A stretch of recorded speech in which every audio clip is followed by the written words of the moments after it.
What if I told you that pretty much everything you learned about money growing up was, well, wrong? Back in 1997, a guy named Robert Kiyosaki dropped a bombshell with his book Rich Dad, Poor Dad. It went on to sell over 32 million copies, and it did it by telling this simple but really powerful story of the two main father figures in his life. So on one hand, you had his actual father, who he calls his poor dad. This guy was brilliant, had a PhD, a stable government job, and yet was always broke. On the other hand, you have his best friend's dad, his rich dad. This guy was an 8th grade dropout who ended up building an entire empire and becoming a millionaire. Wild, right? And you can boil their entire worldviews down to this one single difference. Poor Dad always said, "The love of money is the root of all evil." But Rich Dad, he flipped it completely. He said, no, the lack of money is the root of all evil. Just that one little tweak in perspective, it changes absolutely everything. So how does a difference in thinking like that actually play out? Well, it all starts with Rich Dad's very first lesson. The rich do not work for money. See, they figured out how to get out of this trap that Poor Dad, and let's be honest, most of us fall right into. Kiyosaki gave it a famous name, the rat race. And this cycle? Yeah, this is probably going to sound painfully familiar. So step 1, you get a good job. Step 2, you start earning a salary. But then, step 3 hits. Your spending goes up. You get a bigger loan for a nicer car. You take on more credit for a bigger house. And before you know it, you're at step 4, just working harder and harder, not to get rich, but just to pay for all the stuff you now owe money on. You're just a hamster on a wheel. So how in the world do you get off the wheel? Well, Rich Dad's secret, and this is lesson number 2, is actually super simple. You just have to know the difference between two words, an asset and a liability. Okay, it's really this easy. An asset is anything that puts money in your pocket. That's it. Think about a rental property that sends you a check every month, or stocks that pay you dividends. It's money flowing to you. And a liability? Well, you guessed it, it does the exact opposite. It takes money out of your pocket. Your car payment, your credit card debt, any bill that's a constant drain on your bank account. And right here, this is the whole game. The rich spend their money buying assets, things that will make them more money. But the poor and the middle class, they spend their money buying liabilities that they think are assets. You know that big, beautiful dream house with a 30-year mortgage? Kiyosaki's take is that it's not an asset, it's your biggest liability, because it does nothing but take money out of your pocket month after month. Okay, so the goal is to buy assets. Got it. But which ones? And how do you even get started? Well, that leads us right into Rich Dad's third lesson. You have to get smart about money. You need financial literacy because I promise you, they don't teach this stuff in school.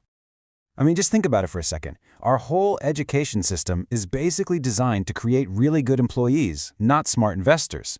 It shows you how to earn a paycheck for sure, but it gives you almost zero advice on what to actually do with that paycheck once you get it. And that is the real core of being financially literate. Look, having a job and saving money is a start, but it's never going to make you wealthy. Saving is just parking your money, investing, that's putting your money to work, buying those assets we talked about so it starts making more money all by itself. All right, on to lesson 4. And full disclosure, this is a big one that kind of messes with people's heads. Rich Dad was super clear that you have to know the difference between your profession and your business. And no, they are not the same thing, not even close. So, to get this point across, the founder of McDonald's, a guy named Ray Kroc, used to love asking MBA students a really simple question: what business am I in? And of course, every single time they'd all say the obvious thing, you're in the hamburger business. And every single time, they were dead wrong. Kroc would then explain that his real business wasn't selling hamburgers at all. It was real estate.